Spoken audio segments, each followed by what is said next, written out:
Bienvenue dans ce live sur la religion et la spiritualité. Et il y a des esprits partout. Oh, nous allons parler de ça, mais pas seulement car c'est la vie. Et on a appris les amis. Aujourd'hui c'est pour partager ça qu'on est là avec mon pote Xav, avec mon frérot, hey.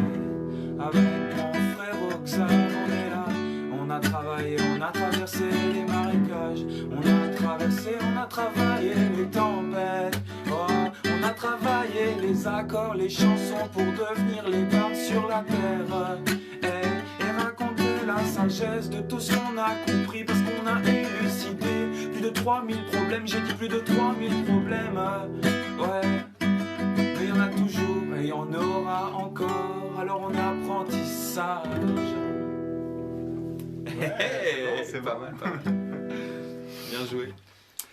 Donc, aujourd'hui, gros thème.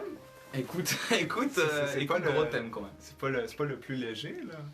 C'est vrai qu'on n'a pas choisi le thème le plus léger pour notre deuxième live. Voilà, je pense c'est quand même un sujet assez vaste. Et peut-être qu'on va commencer par notre expérience personnelle, peut-être notre cheminement. Parce que pour parler de deux, on va dire, de deux courants, parce que finalement la religion ça veut dire quelque chose. Donc, c'est quoi le thème? Déjà, faut dire le thème. C'est quoi le thème? Voilà, le thème c'est en fin de compte la différence entre la religion et la spiritualité. Y a-t-il une différence? Voilà, y a-t-il une différence déjà? Est-ce qu'il y a une similitude? Où est-ce que ça s'interconnecte? Ou c'est complètement séparé? On sait pas. On va voir. On sait pas, mais on a quelques petites idées, on va partager ça justement. Alors déjà, on peut noter, hein, Xav, que quand par exemple toi on te dit le mot religion ou le mot spiritualité, et bah finalement ça t'évoque quelque chose, non, de différent peut-être. Ouais, c'est clair que, en général, en tout cas dans mon passé, quand j'entendais religion, c'est sûr que c'était plus associé à moi ce que je connaissais de la religion, donc ce que j'avais appris dans mes cours à l'école, tu sais, des cours. Et moi j'avais au Québec, on a le cours d'éthique et culture religieuse. Donc on nous parle de 5 religions. Okay. Donc christianisme, ensuite on a judaïsme, islam, bouddhisme et hindouisme. Ok. Donc, c'est le portrait que tu as des religions. Okay. Donc, tout ce qui sort de ça, tu as l'impression que c'est peut-être pas une religion ou que tu peux peut-être même avoir des préjugés par rapport à ces religions-là que tu as entendu parler. Donc, moi, ça s'arrêtait à ça. Puis, moi, pour être honnête, ça m'intéressait vraiment pas. Là, la religion, c'était... Moins que le thème spiritualité pour le coup. La spiritualité, c'est arrivé plus tard. Parce qu'à l'école, par exemple à l'école primaire, à l'école secondaire, même au cégep, même à l'université, c'est rare qu'on parle de spiritualité. Ah, c'est vrai. On parle de religion, on va parler de philosophie, on parlera pas d'ésotérisme, qui est un autre sujet complètement aussi, mais c'est très rare qu'on parle de spiritualité. Ok. Donc, pour moi, c'était plus la philosophie et la science qui m'intéressaient. Pourquoi? Parce que la science, pour moi, c'était la connaissance véritable. Le mot science, l'étymologie de science, ça veut dire connaissance. Et pour moi, la seule science que je connaissais, c'était la science moderne, la science qu'on connaît, que les études scientifiques y font et tout ça. Mais bon, la spiritualité, ça a pris du temps avant que ça arrive. Et c'est venu comme, wow! C'est venu vraiment... c'est venu me titiller. C'était comme, ok, la spiritualité, c'est autre chose. C'est pas comme... Pour moi, à l'époque, c'était moins rigide. Okay. C'était plus quelque chose de vécu, je pourrais dire. Okay. Quelque chose qui est à l'intérieur. Donc, c'était un peu ça. Donc, la religion, pour moi, c'était très relié peut-être à des croyances. Ok, à l'intellect, du coup. Ouais, à l'intellect, ou peut-être plus comme... oui, par exemple, je trouvais que la religion, c'était plus relié à... Tes parents, ils ont une religion, et toi, parce que tes parents, ils ont cette religion-là, tu décides de Ah, comme quelque chose de transmission, Ouais. héréditaire. Ouais, héréditaire et que c'est pas trop pensé, tu sais, c'est pas choisi. C'est juste ça, ben, moi je suis dans telle religion, tu sais. C'est Mais donc, comme tu tombes dans la potion quand t'es petit, comme Obélisque, un petit Ouais. peu, quoi. Puis tu peux, t'es dedans, mais t'as pas nécessairement choisi en conscience d'être dedans. Ok. Mais c'est sûr qu'il y en a qui choisissent volontairement une religion aussi. Ok. Mais sinon, pour toi, Bah, moi je trouve que c'est important de quand même parler du mot parce que, tu sais, c'est vrai que moi j'ai eu tout un cheminement parce que je suis arrivé dans, on va pas dire une religion parce que il n'y a pas du tout eu de transmission comme de dire ça c'est ça et ça c'est ça, tu vois. C'était vraiment plus libre. Moi je suis arrivé dans la nature, on va dire, tu vois. J'ai pas forcément connu ces appellations qui sont comme on va dire des synonymes, mais bon, c'est une façon de se désigner, tu vois. Moi j'étais dans la nature. des étiquettes. Des ouais. étiquettes peut-être. Tu vois, c'est peut-être devenu des étiquettes les religions. À la base, c'était des valeurs communes, partagées, qui finalement menaient à une œuvre, à un accomplissement, par exemple des églises, qui sont complètement des gros... Cathédrale. Ça, pour bâtir ça, faut pas être tout seul, tu vois, ou deux paysans, faut vraiment s'unir et être comme dans une organisation, finalement dans une science de l'architecture et de plein de sciences. Et donc pour moi, c'est important de redéfinir ça, la religion et la spiritualité. Moi je connaissais pas du tout les deux. Alors j'avais aucune idée, moi j'étais dans la vie. Tu vivais dans la nature, c'est tout. ça. Parce que Thomas, t'as vécu toute Voilà. ta vie ou presque en campagne. on Voilà, peut en dire. campagne, vraiment, avec vraiment que des... On était beaucoup à pas forcément aller à l'école. Et donc à pas avoir reçu ces cours de sciences et d'histoire finalement. Parce que la religion, c'est énormément relié à l'histoire, au passé. Donc, t'as fait l'école à la maison, c'est ça? Voilà, c'est ça. Ok. L'école à la maison avec ma mère qui a pris le temps de m'apprendre des fondamentaux comme l'écriture ou l'histoire. Plus largement, comme par exemple l'histoire de la France ou l'histoire des royaumes. Voilà, l'histoire de comment l'Amérique est devenue l'Amérique, des choses comme ça, quoi. Mais finalement, moi, pour redéfinir un petit peu, j'étais comme un petit garçon, et puis j'avais une vision de la nature, tu vois, et aussi comme une passion pour tout ce qui était ancien, tu vois.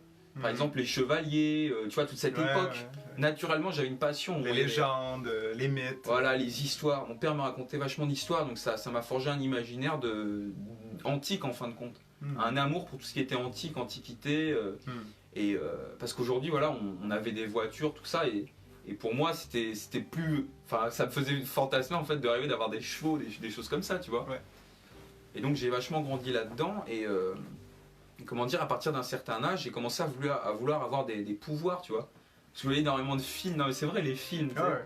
Non, mais quand tu regardes. Des films de super-héros, les mangas, Voilà, les mangas, c'est ça, alors, avec des pouvoirs où les gars parlaient, les esprits de la nature étaient vivants, les gars parlaient aux arbres, tu sais, je pense aux Disney, tu vois. Ouais. Les Disney qui ont énormément fait ça, transmettre une vision de la nature quand même vivante, où les oiseaux chantent, tu vois, où il y a une communication avec les animaux. Pour moi, c'était un truc de dingue, parce que, faut savoir, quand j'étais tout petit, je vais raconter une petite histoire. En fin de compte, j'étais dans la rivière, bon voilà, je m'amusais à trouver des pierres, comme un gamin normal. Et là, j'ai trouvé une dent d'ours. Ou une griffe, je me rappelle. Une dent d'ours. Une dent d'ours. Dent d'ours. Ouais, une dent. Une dent ça sonne drôle pour ça. Une dent d'ours. C'était drôle. Moi, ça m'a fait fantasmer. Je me suis dit, quoi, le destin. Et c'est là où je suis parti, je pense, avec plein de. La prophétie. C'est la prophétie de l'ours, tu sais, des trucs de dingue. En plus, on habite dans un village, voilà, qui était tout le Canada, en fait, antiquement, donc il n'y a pas si longtemps, il y a à peu près 500 ans, c'était des animistes, des Indiens, des Amérindiens. Et on sait que, voilà, de par les totems qu'ils ont gravés, que finalement, ils avaient finalement des animaux totems, comme, tu vois, qu'ils ont honorés à travers des totems, quoi, en fin de compte, des bouts de bois qui sont sculptés, les gars les ont peints, enfin. Et donc, de ça, finalement, je trouve que ça amène comme un côté où c'est possible, parce que si tu dis, si les gars sont allés autant loin dans le fait de graver des choses concrètes qui représentent des animaux, c'est qu'ils avaient une relation avec cet animal, sinon c'est pas possible. Donc moi c'est ça pour te dire qui a bercé mon enfance. Et donc on parle d'animisme, mais est-ce qu'on peut dire que l'animisme c'est une forme de religion ou c'est plus une forme de spiritualité? Pour moi c'était ni l'un ni l'autre, parce que t'avais pas d'étiquette. C'est ça. Tu le vivais. À l'époque, c'était comme mon cœur allait naturellement vers ça, sans dire que c'était animiste, même parce qu'animiste c'est comme un mot aussi, c'est une étiquette. Moi, c'était vraiment je voyais l'animal, tu vois, l'animal. Et en fin de compte, je voulais aller vers lui, je voulais le voir, je voulais le connaître. Et voilà, je jouais avec lui, quoi. Je jouais avec les écureuils. Mais plus loin que ça, tu vois, c'était comme un désir finalement de... je pense que c'était un désir d'honorer ses ancêtres, tu vois, qui étaient finalement qui étaient morts sur ces terres, mais du coup qui n'étaient pas vraiment morts parce qu'ils étaient toujours finalement la mémoire qu'ils avaient laissée était toujours présente, tu sais. Ils avaient eu des relations avec les animaux, ils avaient eu des choses, tu vois. Et bon, en tout cas, c'est ça pour faire court qui a bercé mon enfance. Et à un moment donné, je suis parti donc en quête de l'esprit, en quête d'aller plus loin. Parce que moi, c'était très, très, très structuré, tu vois. Je voulais voir un film, je regardais la télé, tu vois. Ou alors j'attendais d'être dans le monde des rêves, mais tu vois. Je voulais aller plus loin que ça dans le côté de la vie. Je voulais aller plus loin que le physique, en fait. Je voulais traverser la barrière du physique, tu vois. Et rencontrer de nouveaux horizons, développer des nouvelles capacités, tu vois. Je regardais aussi Matrix, tu vois. Dans Matrix, le gars, il tord la cuillère avec son esprit, tu vois. Et je me disais, c'est pas possible, tu vois, c'est énorme. Peut-être à la quête de super pouvoirs.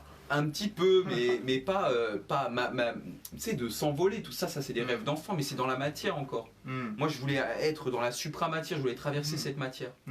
Moi, j'étais développer des facultés plus subtiles, on peut appeler. Voilà. Voilà.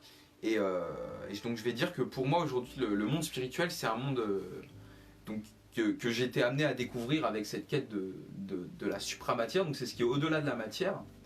Mais à un moment donné, je me suis rendu compte qu'en fait, c'est quand même dangereux, tu vois. Parce que donc tu parles de monde spirituel. Qu'est-ce que tu veux dire par monde spirituel? C'est quoi le monde spirituel pour toi? Pour moi, aujourd'hui, je veux dire, après ces années d'avoir exploré ces domaines, ces régions qui m'étaient inconnues, tu vois, personne m'en avait parlé, voilà. Et donc, finalement, c'est tout ce qui entoure la vie physique. C'est tout ce qui anime une action, par exemple une pensée qui va revenir. En fait, ça va être ça va être dans le monde des esprits, c'est la pensée. La pensée, on peut pas l'attraper. Elle est pas physique, tu sais, je peux pas voir ta pensée. Il y a pas un petit, il y a pas, je vois pas des bulles avec ta pensée. C'est subtil, elle m'anime. Voilà. Et voilà, tu l'as dit, c'est elle m'anime. Elle m'anime. La pensée m'anime. Ouais. Et donc pour en revenir finalement pour moi, spiritualité aujourd'hui... Donc le mot spirit, tu sais en anglais on dit spirit, donc spirit qui veut dire esprit, donc spiritualité, ouais c'est ça, qu'est-ce que ça t'évoque? En fait pour moi spiritualité aujourd'hui ça a été un peu dégradé, mais un peu comme tous les mots, parce que ça a été emmené dans quelque chose d'intellectuel, tu vois. Et par exemple on pourrait prendre n'importe quel thème, on pourrait parler d'une guerre ou tu sais, d'une relation avec quelqu'un, mais finalement cette relation-là, elle est vivante, tu vois.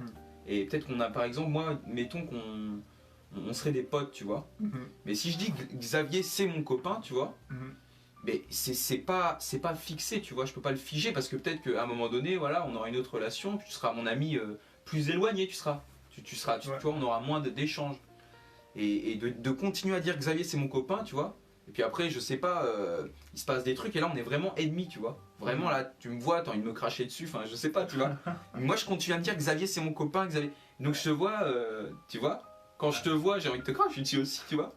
Mais tu vois, ça créerait comme un décalage, tu vois. Alors que de te regarder et de réactualiser cette réalité tous les jours, tu vois. Dire que Xavier c'est mon copain, mais il y a eu quelques problèmes, tu vois. Et pour moi, dire la spiritualité aujourd'hui, ça a tellement été détaché de la vie en fin de compte. Ah ok, je comprends ce que tu veux dire là. Tu vois? Oui, que dans le fond le mot spiritualité, il a comme évolué, tu sais, c'est devenu quelque chose c'est rendu tellement vaste, tu sais, les gens peuvent se l'approprier aussi, la spiritualité, tu sais, voilà. C'est tellement mieux que la religion. Moi j'entends souvent ce discours là comme la religion c'est des croyances, puis la spiritualité c'est plus personnel, par exemple. Les gens vont dire est-ce que ça marche? Le rêve marche bien? Ouais. C'est toujours bon, ok.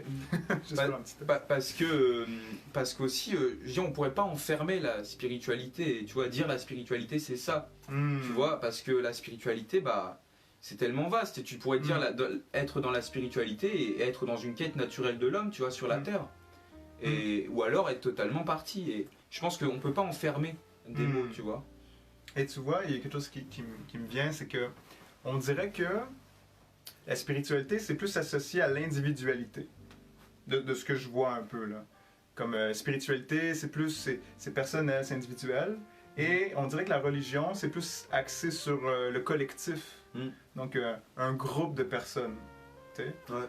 Mais, donc, on dirait que quand on dirait que t'es pas religieux puis que tu te dis spirituel, donc nécessairement, t'es peut-être moins dans t'es moins dans un groupe, tu sais. T'es moins actif dans un groupe. Tandis que quand t'es religieux, mais tu peux être religieux et non spirituel. Par exemple, comme je t'ai expliqué, la personne qui naît d'une famille religieuse, mais qui fait est juste religieux par hérédité, mais pas par conscience, ben, il peut faire les actes, faire le rituel, mais il n'y a rien derrière. Donc, il n'y a pas la spiritualité, il n'y a pas l'esprit qui anime son rituel, sa prière, il le fait juste par automatisme. Tu veux dire que ce serait comme une union des deux? Ben oui. Qui toi, finalement, dans ta quête, c'est ça que tu as vu, quoi. Ouais. C'est que ça t'a amené vers une union, en fin de compte, de la religion, donc la reliance avec tous les êtres qui font cet acte. Ouais. Mais, parce que bon, on peut prendre l'exemple de l'islam, c'est tous les jours, c'est quand même fort comme religion, parce que on peut voir que les catholiques c'était comme ça aussi avant. Tous les catholiques du monde entier, donc des millions de personnes, allaient à l'église en même temps, tu vois. Et peut-être qu'ils chantaient les mêmes chants, ils faisaient des choses pareilles, tu vois. Pareil. Le dimanche, hein, chaque dimanche. Ouais. Chaque dimanche au Québec, on allait à l'église. Donc c'est puissant, tu sais, quand on fait quand tout le monde fait un acte en même temps, je veux dire, énergétiquement, c'est très, très fort, tu sais. Mais donc aujourd'hui, c'est comme, mais qu'est-ce qui a remplacé ça, tu sais? Parce que on parle de religion, on parle de spiritualité, mais des fois, il y a des choses que les gens font dans la vie qui peuvent ressembler à une religion, mais c'est pas explicite. Tu sais, c'est pas évident que c'est une religion. Okay. Par exemple, je sais pas moi, s'il y avait des gens qui allaient à l'église à chaque dimanche, mais que maintenant, ces mêmes gens-là vont au centre commercial, au centre d'achat. Ben, il y a comme une action qui est commune, qui est forte, et il y a une pensée qui est similaire. Il y a comme un groupe de gens qui font toutes la même chose en même temps, selon certaines croyances que ça procure du bien-être, d'aller au centre commercial. Ben, ça se rapproche d'une forme de religion, mais qui n'est pas évidente à cerner. Mais elle est comme là quand même, tu sais, ça a changé pour ça. Donc on pourrait parler de forme de surconsommation, ou peu importe, on peut l'appeler de plein de façons. Mais donc c'est comme une forme de nouvelle religion. Elle est peut-être moins consciente, par exemple.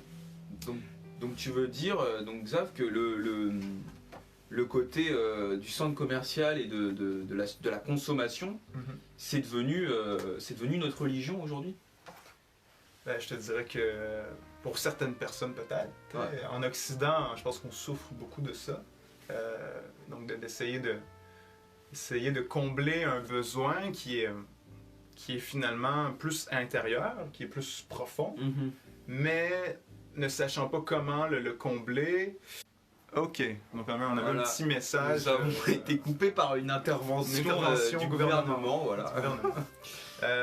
Donc c'est ça. Et là, on parle de religion, de différentes sortes de religions, puis c'est là que je vais en venir aussi. Je trouve que c'est important de parler on connaît les grandes religions. Tu sais, on connaît, par exemple, moi, j'ai étudié un peu là-dedans. J'ai étudié la philosophie à l'école. Puis j'ai appris, par exemple, sur Platon, sur Aristote, des grands philosophes. Ouais. Et j'en ai appris un peu plus sur la religion aussi, les différentes grandes religions. Mais, à un moment donné, j'ai cet ami-là qui commence à me parler d'ésotérisme. Ouf. Là, c'est connexe. C'est connexe. Il y a la religion, la spiritualité et l'ésotérisme. Mais pour moi, l'ésotérisme, c'était du gros n'importe quoi. Okay. C'était vraiment parce que je venais d'un milieu universitaire. Je viens d'un milieu scolaire, académique. Okay. Et jamais à l'université qu'on parle d'ésotérisme. Okay. Donc je me disais... Votre caméra est croche. Dans le live, on vous voit comme ça. Bonjour à tous, donc voilà, donc une petite intervention d'un téléspectateur bien investi, je trouve. Petit problème technique. Qui s'est déplacé dans le froid de l'hiver pour nous avertir qu'en fin de compte, la caméra était dans le mauvais sens, donc voilà. toutes nos excuses, donc ça se reproduira peut-être. On va essayer de faire en sorte de devenir professionnel en fin de compte. Ok, donc là je me vois en direct live et je vais le partager sur ma page parce que j'ai oublié de le partager. Ok. Partager maintenant. Super information, ça en tout cas. Voilà. On reste dans le thème. Ok, donc on revient dans le thème. Donc je parlais d'ésotérisme. Puis pour moi c'est ça, je me disais que c'était du gros n'importe quoi, que c'était souvent des gens qui étaient moins logiques, c'était des gens illogiques qui parlaient d'ésotérisme, qui partaient dans tous les sens, puis qui expliquaient des trucs invisibles, et que pour moi c'était rempli de croyances. Ok. Mais là j'ai commencé à étudier c'était quoi l'ésotérisme. Puis finalement, je m'attendais pas à ça. Vraiment, tu sais, je veux dire, j'avais étudié la philosophie, j'avais étudié la science, j'avais étudié les religions. Là, t'as pris un coup, quoi. Puis là, bam! Ah, l'ésotérisme. Ok, donc ésotérisme, déjà à la base, qu'est-ce que ça veut dire? Éso, ça veut dire intérieur. Donc ésotérisme, c'est un enseignement qui est intérieur. C'est une expérience, c'est basé sur l'expérience. Okay. Donc déjà en partant, j'étais comme, ok, c'est pas ce que je pensais.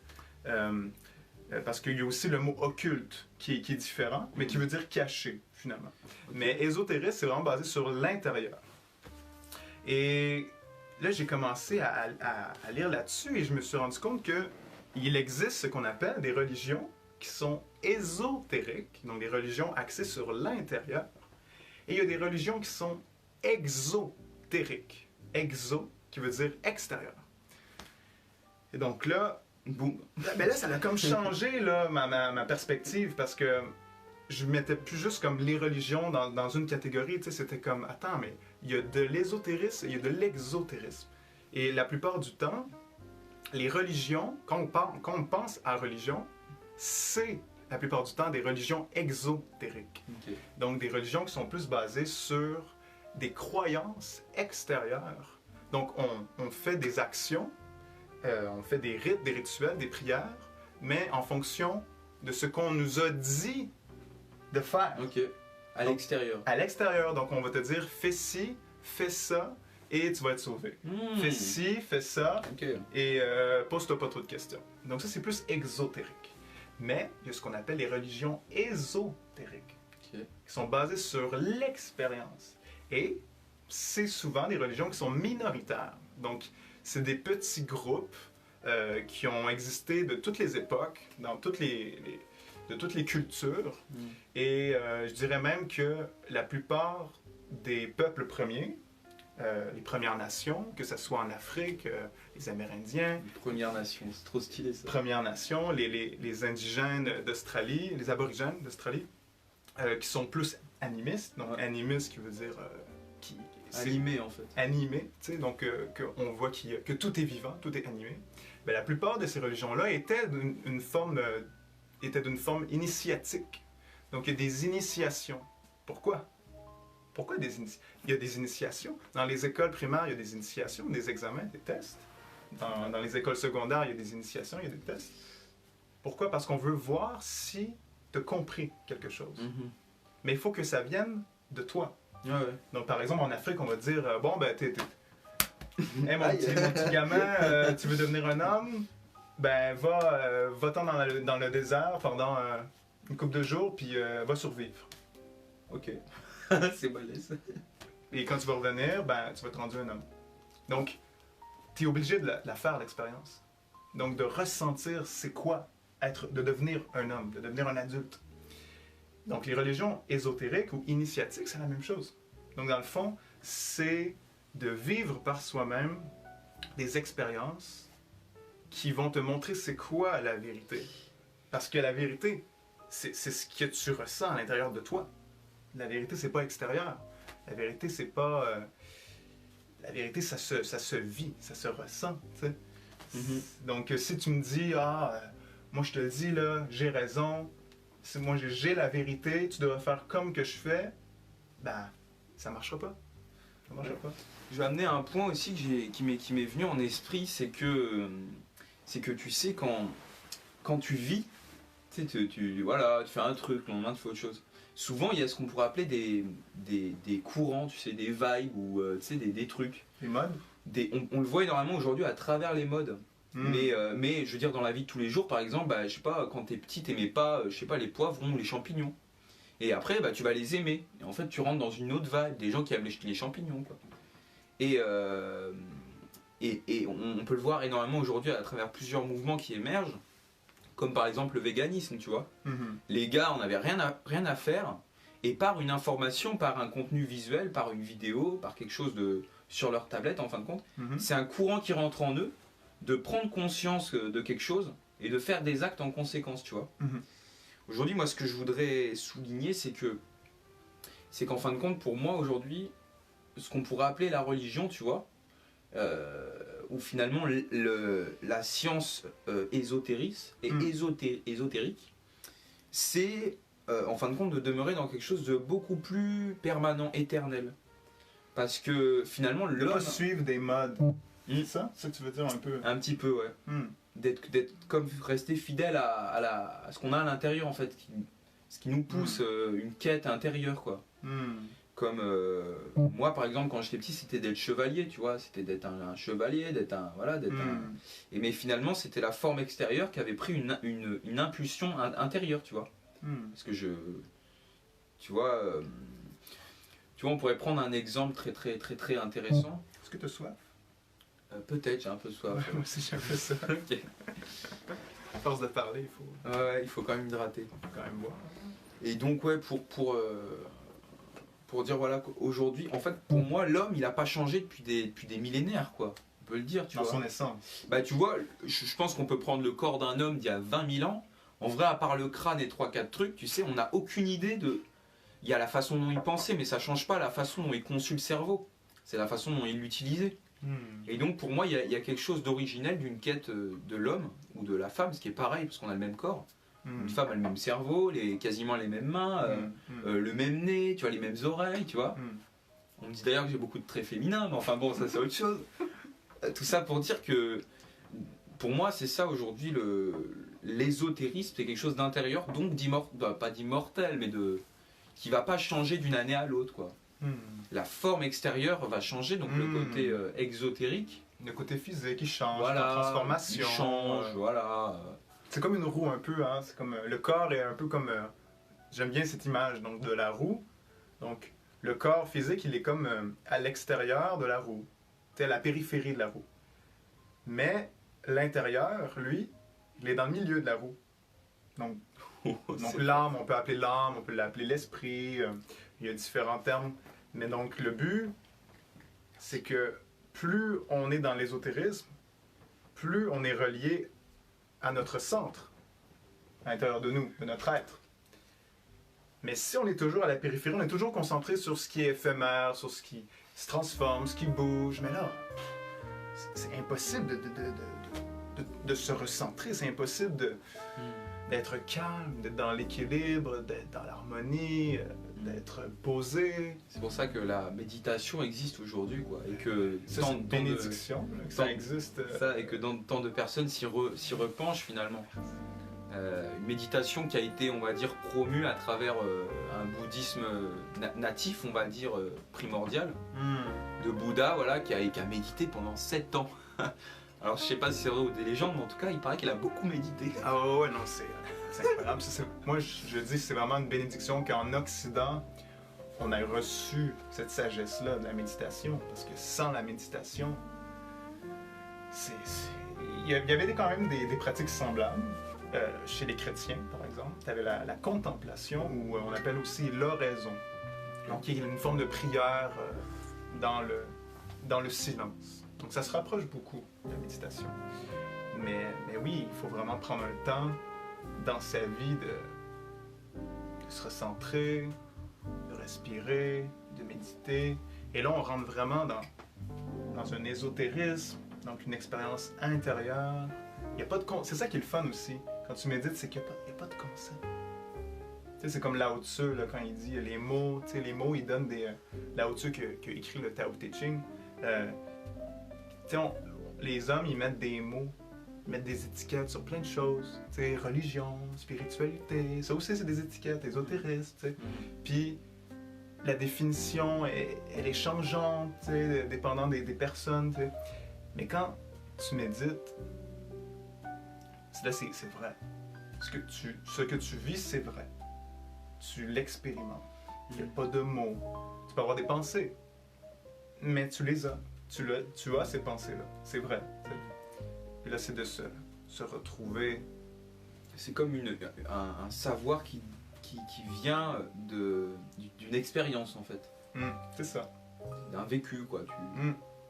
Tu vis le corps et donc le corps te révèle ce qu'il a toujours su. Parce que, bah, tu vois, par exemple, un très bon exemple, c'est les animistes, donc, qui étaient beaucoup plus calmes que nous, on peut le dire en Occident. Voilà, on a aujourd'hui, surtout dans l'époque moderne, on a beaucoup. On n'est pas calme, nous. On n'est pas calme du tout. On n'est pas calme. On est toujours pris par des activités, il y a tout le temps un truc à faire. Ouais, tout le temps. Mais quand tu es dans la forêt amazonienne, avec un petit feu d'allumé tranquillou, tu vois, il n'y a pas 3000 trucs à faire en vrai, tu vois. Ah, je pense qu'ils ont quand même des trucs à faire. Ils ont plein de trucs à faire. Mais c'est un autre rythme. C'est un autre tempo de vie, ça c'est sûr.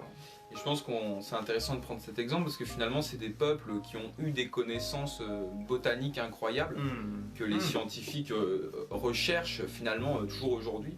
Et ça, c'est ce que je trouve drôle, c'est que avec les botanistes, avec la méthode scientifique moderne, on va avoir une expérience très exotérique des plantes.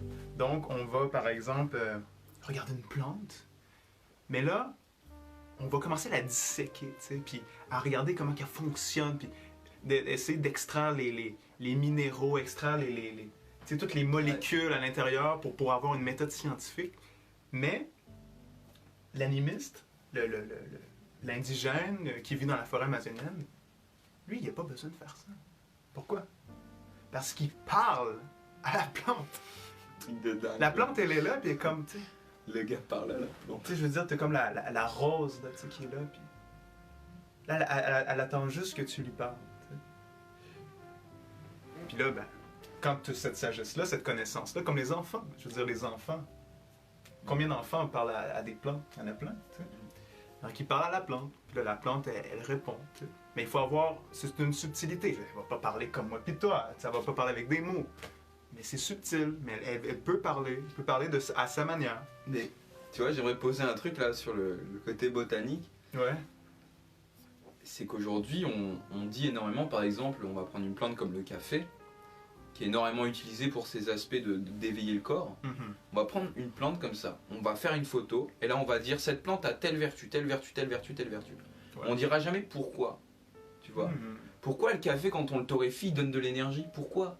À quoi ça sert? Pourquoi ça a été conçu comme ça? Pourquoi le cerveau humain réagit comme ça? Tu vois? Moi, je suis un homme de science, je suis un gars, ça m'intéresse, tu vois? Ça m'intéresse de savoir pourquoi le café, je kiffe ça, tu vois? C'est quoi sa raison d'être, le café? Finalement, ou une plante totalement haute, comme par exemple, on pourrait prendre les pommes. Pourquoi? Ok, la pomme, ils vont faire tout un tas de trucs, bonne en vitamine C, nanana, vitamine C, bon pour ça, ils vont faire des liens. Ouais. C'est une grande science, mais pourquoi la pomme elle a ce goût-là? Pourquoi elle a cette couleur? Pourquoi elle pousse dans ces pays et pas dans les pays plus chauds? Tu vois? Et tu vois, je pense que la plupart des peuples premiers auraient la réponse, beaucoup plus. C'est ça. On va dire les premiers, on va dire je pense que le café ça vient d'Afrique, je crois. Et je suis sûr que les peuples premiers qui étaient là, qui l'ont découvert, qui ont communié avec la plante, qui lui ont parlé, qui ont vu ses facultés, puis qui l'ont honoré, puis qui ont fait des cérémonies avec elle, parce que c'est presque toujours comme ça, quand il y a des plantes qui sont soit... il y a des plantes avec des vertus, on va dire, on dit hallucinogènes, mais en fait c'est comme... qui te montrent des réalités plus subtiles, ou des plantes qui donnent de l'énergie, comme la feuille de coca.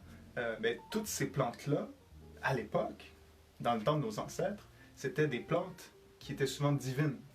C'était des plantes qui étaient honorées, qui étaient bénies, et qui étaient toujours, comme le tabac, au Québec, au Canada, le tabac était utilisé de façon cérémoniale.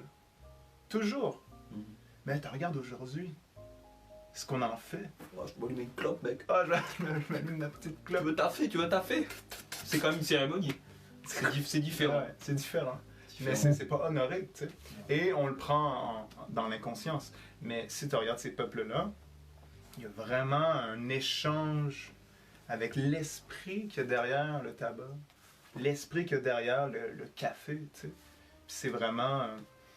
c'est un grand respect qu'on doit... C'est pas perdu, il faut juste le réintégrer dans nos vies, de retrouver cette sagesse-là des peuples anciens, des ancêtres. C'est tout. C'est de le réintégrer. Parce qu'il y a des forces qui ne veulent pas qu'on réintègre ça. Parce que si on commence à être conscient, alors, l'économie va arrêter de rouler. Tout ça. On n'achètera plus des médocs, on ne sait pas ce qu'il y a dedans. On prendra une petite plante, une petite tisane. Exact. Si tu es capable de te guérir avec des plantes, que tu es capable de faire pousser toi-même dans ton jardin, ben, tu n'as plus besoin d'aller à la pharmacie. C'est sûr que ça crée une souveraineté. On est rendu loin, là. Il faut revenir sur le sujet. Ouais, donc le sujet, c'est ça, une conversation. Ça va partout. C'est ça. Donc la spiritualité... Je vais regarder un peu les thèmes qu'on avait écrits. Ouais, Xav avait écrit des petits thèmes, donc il est très très prévoyant. Moi j'ai... Ah oui. Par exemple, tu sais, quand on parle de concept, des fois, moi par exemple, j'étais un amoureux des concepts. Plus c'était abstrait, plus j'aimais ça. Pourquoi? Parce que ça stimulait mon intellect. Parce que j'aime ça, tu sais, je suis curieux. Puis plus c'était poussé, là, tu sais, c'était intellectuel, puis plus c'était comme, ah ouais, parce que ça nourrit comme un côté en moi qui est comme, ah oui, c'est nouveau. C'est nouveau. Tu sais, ce culte-là à la nouveauté. Tu sais, ah, j'ai jamais entendu ce mot-là. Un nouveau concept. C'est comme, wow, incroyable. Tu sais, mais, je veux dire, il y a des mots qui sont beaucoup plus simples, mais qui sont beaucoup plus profonds, puis qui ont une portée beaucoup plus grande que tu le pensais. Par exemple, si je te dis le mot eau, de l'eau. Ah, de l'eau. De l'eau. Un verre d'eau, quoi. Ah, de l'eau. Ben ouais, je sais quoi de l'eau. Hein, Claudia, je sais quoi de l'eau. Ah oui? Ben ouais. De l'eau, un verre d'eau. H2O. C'est tout. H2O, de l'eau, c'est juste de H2O. En science, de l'eau, c'est du H2O. That's it, that's all. Mais non. L'eau, ça a une symbolique. L'eau, c'est la vie. L'eau, mais c'est pas un concept, tu sais. L'eau, c'est pas un concept. Ça peut peut-être devenir un concept pour certaines personnes, mais l'eau, c'est une réalité. Puis l'eau, c'est grand, tu sais. L'eau, c'est la source, c'est les rivières, c'est ce qui relie les gens. Tu sais, quand tu regardes, par exemple, je voyais des rivières proches de chez moi, puis je remarquais que dans le fond, les rivières, ils relient tous les villages. Si tu regardes comme il faut sur une carte, tous les villages sur une carte sont reliés par les rivières. Donc l'eau, c'est ce qui relie les gens. Donc on peut dire aussi que l'eau, c'est symbolique de relation. Mais donc, c'est ça que je trouve drôle des fois dans la spiritualité moderne, contemporaine, c'est que au lieu de se concentrer sur les petits trucs du quotidien, comme de l'eau, tu sais, regarde une rivière, puis contemple-la, puis médite-la pendant des heures et des heures et des heures, tu vas voir des secrets que tu n'avais jamais vus. Parce que dans l'eau, il y a des mystères qui sont cachés. Puis à force de méditer sur l'eau, que tu deviens l'eau, tu vas comprendre des choses. Mais dans la spiritualité contemporaine, des fois on va s'accrocher à des concepts à place. Donc, parce que c'est nouveau. Mais c'est juste c'est juste des modes. C'est juste des modes, c'est pas éternel. Tu sais, c'est comme le nouveau yoga, tu sais, le nouveau... tu sais, maintenant ils font du yoga, du beer yoga, genre, du yoga avec de la bière, tu sais. Ah ben, c'est nouveau, tu sais, c'est cool. Mais, c'est éphémère, tu sais, c'est une mode. Faut pas s'accrocher à ça, tu veux dire. S'accrocher à ça, tu sais. Parce que je pense que ce que tu veux dire, c'est qu'il faut pas dire... J'ai rien contre le yoga, là. Le beer yoga. J'aime bien Patanjali, lui, qui nous a amené la sagesse du yoga. Quand t'as dit beer yoga, je pensais que yoga avec des barbes. Avec des beers, enfin, pourquoi pas. Tu sais, tu bouges les poils et ça fait une sensation. Enfin, moi, ce que je pense, c'est que toutes les modes sont bonnes à vivre, parce qu'on vit dans une époque comme voilà, où il y en a tellement que bon, il y en a des sympas. Hein.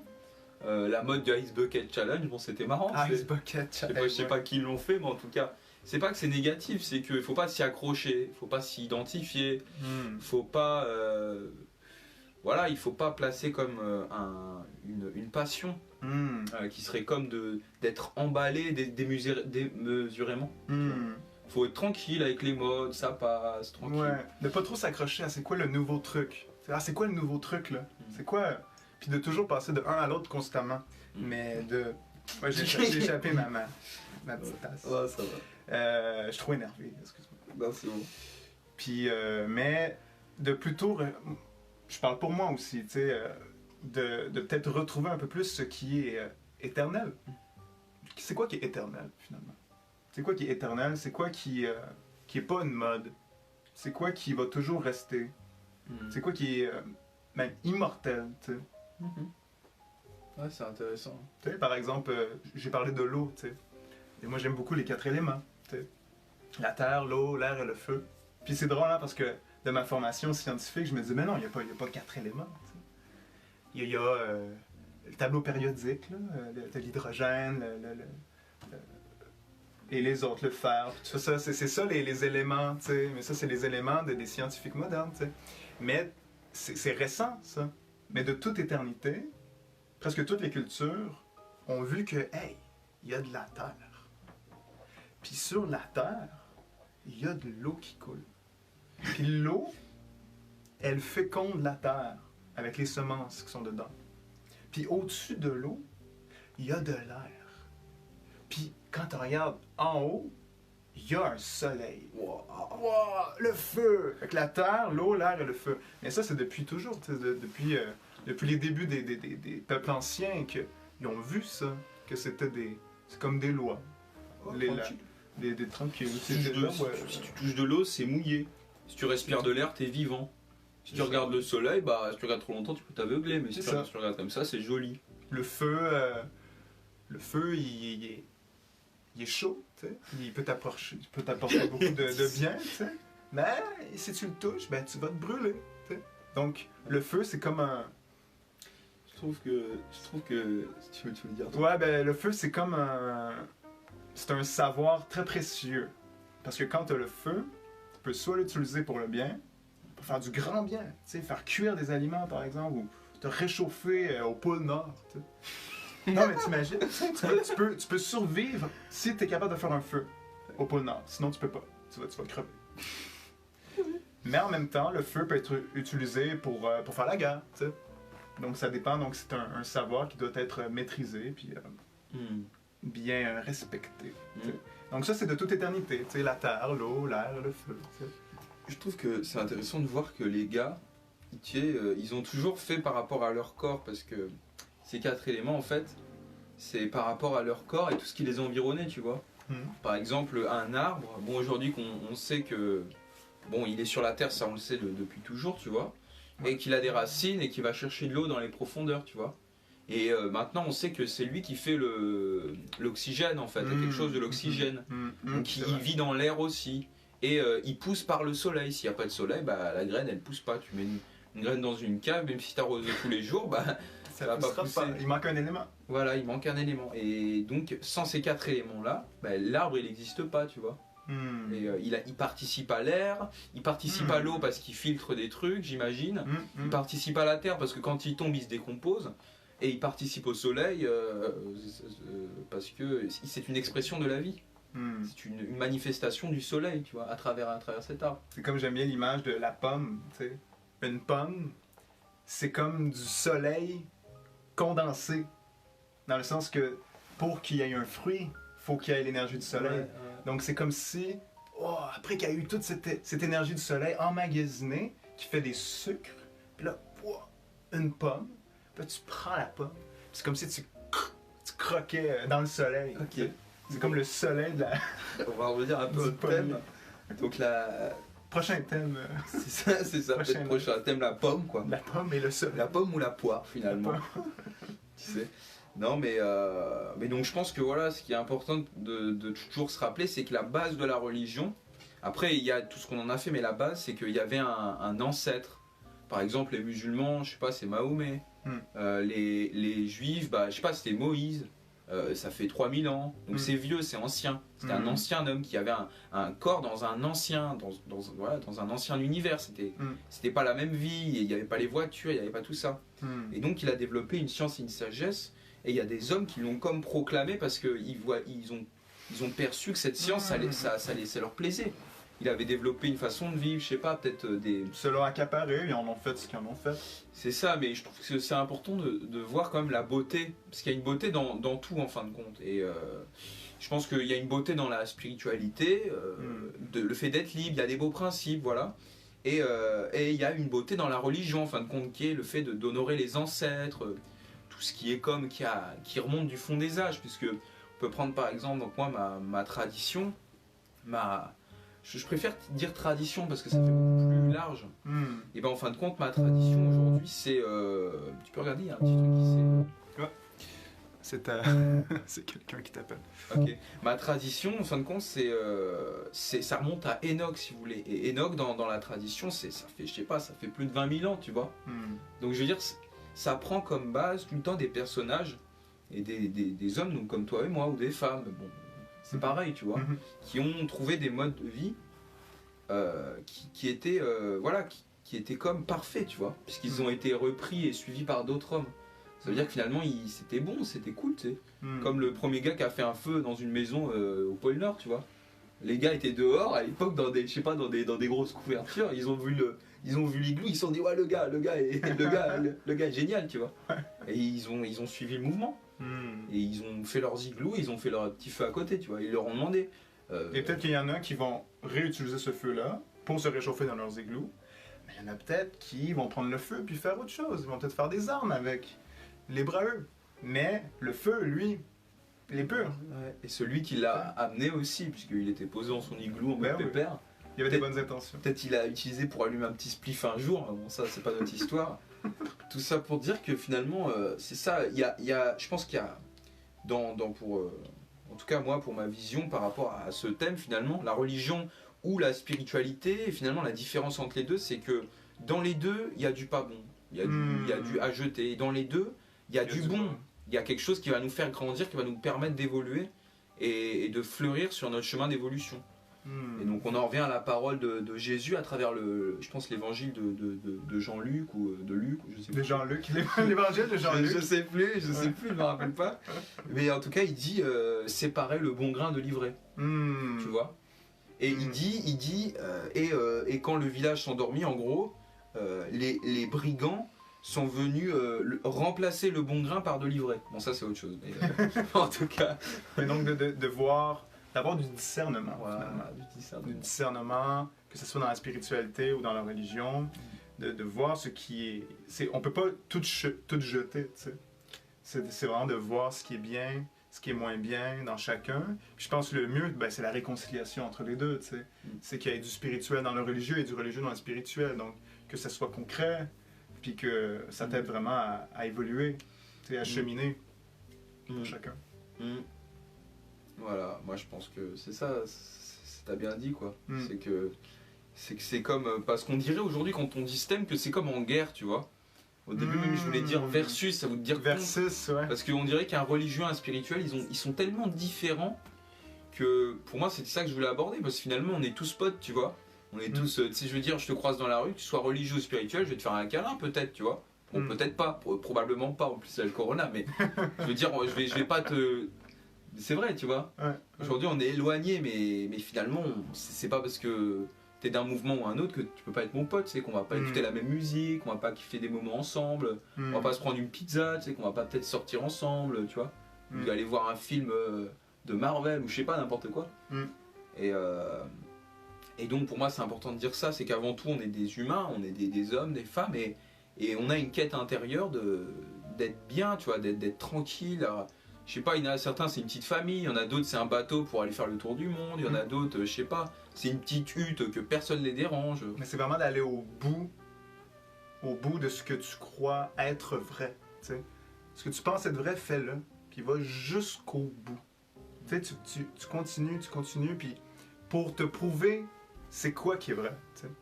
puis essayer vraiment de t'accomplir finalement. Il faut vraiment aller jusqu'au bout puis pas être dans la peur. Puis, tu sais, qu'on dit, j'aime bien la parole qui dit que celui qui est courageux, c'est pas qu'il a pas peur. Il sait qu'il a peur, mais il le fait quand même. C'est la nuance. Ça, c'est énorme.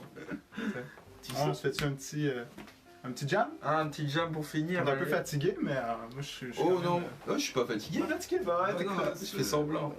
C'est le jeu d'acteur. Je m'entraîne pour les prochains films Marvel ou tu sais. Donc, comme tu sais, j'aime beaucoup le reggae. Voilà. Je vais te faire un petit. Ok, un petit reggae, d'accord.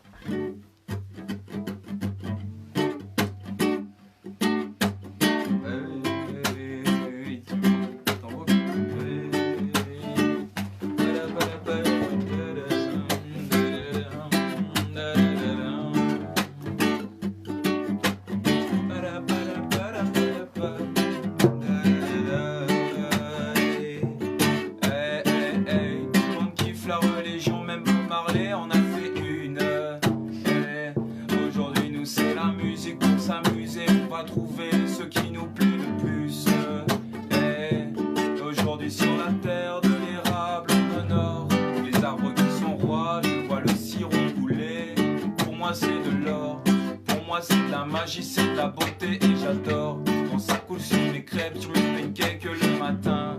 Et je vois la joie dans les yeux qui me regardent. C'est ma petite sœur, elle en veut aussi, je vais lui faire péter. Ouais, je vais lui partager.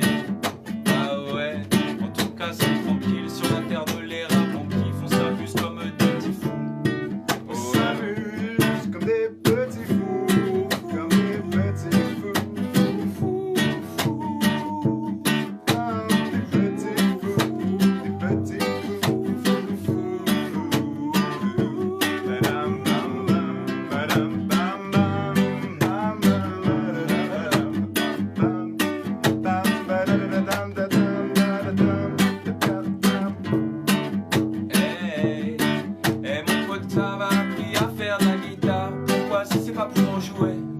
C'est pas pour en jouer, bah ouais faut jouer, on est dans des corps humains, on est dans des corps humains, y'a les mains c'est une putain de merveille, tu peux décider de devenir architecte, ou bien alors rebâtir des murs, détailler des planches, rebâtir la cité, en tout cas c'est le but, et pour ça faut tout, faut le boulanger, faut l'arme, faut le boulanger, faut l'artiste, faut le boulanger, faut le musicien, faut le boulanger, faut l'architecte, ouais, mais elle est belle cette mélodie, en tout cas c'est la terre comme les anciens sur la terre de l'érable, sur la terre de l'érable, esprit de l'érable, entends-tu l'amour qui se dégage de nos âmes?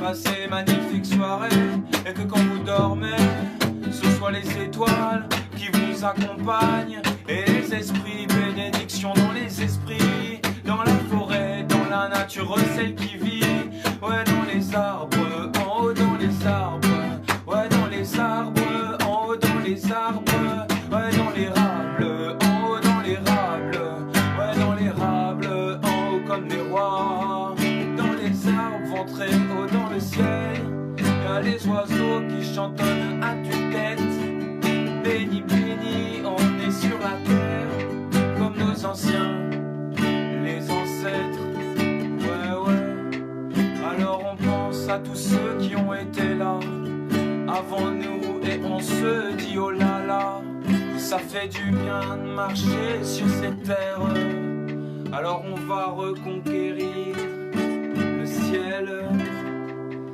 et la terre. Et la terre.